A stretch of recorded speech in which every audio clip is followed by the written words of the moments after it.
17 ফেব্রুয়ারি দুপুর 2:30টায় পলিথিনের ব্যাগ হাতে রাজধানীর উত্তরার 7 নম্বর সেক্টরের 18 নম্বর রোডের একটি বাসা থেকে বের হয়ে যেতে দেখা যায় এই নারীকে। পুলিশ বলছে তার নাম বিলকিস, পেশায় গৃহকর্মী। গৃহকর্তা ও গৃহকর্ত্রীকে পানির সঙ্গে কৌশলে চেতনানাশক পান করিয়ে স্বর্ণালংকার ও নগদ টাকা নিয়ে পালিয়ে যাওয়ার দৃশ্য এটি। হাসপাতালে নেওয়ার পর চিকিৎসক গৃহকর্ত্রী আয়েশা আক্তারকে মৃত ঘোষণা করেন। মুমূর্ষ অবস্থায় স্বামীকে ভর্তি করা হয় আইসিইউতে।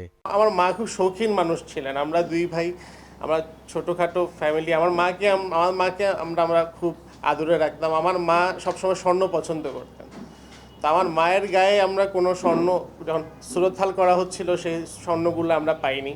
এ ঘটনায় মামলার পর ময়মনসিংহ, জামালপুর ও গাজীপুরে অভিযান চালিয়ে 2 জনকে গ্রেফতার করেছে police bureau of investigation PBI. একজন গৃহকর্মী, আরেকজন জুয়েলারি দোকানের মালিক। পুলিশ বলছে পেশাদার অপরাধী বিলকিস। এখন পর্যন্ত তার 6টি নাম পাওয়া গেছে। এই সেম ধরনের যে মামলাগুলা ঢাকা সিটিতে, আমরা এই মামলাগুলা পর্যালোচনা করতে গিয়ে অনেকগুলো ছবি আসে।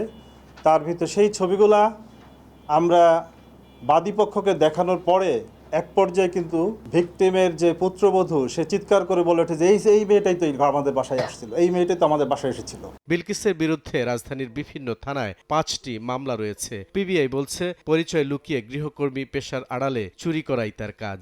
এইবারে সে প্রথম অ্যারেস্ট না, এবং সেই ঘটনায় আরও মামলা যেহেতু আছে, সে মামলায় কিন্তু প্রথম অ্যারেস্ট না, মামলা তার বিরুদ্ধে চার্জশিট করা হয়েছে, মামলাগুলো ডিল করা হয়েছে।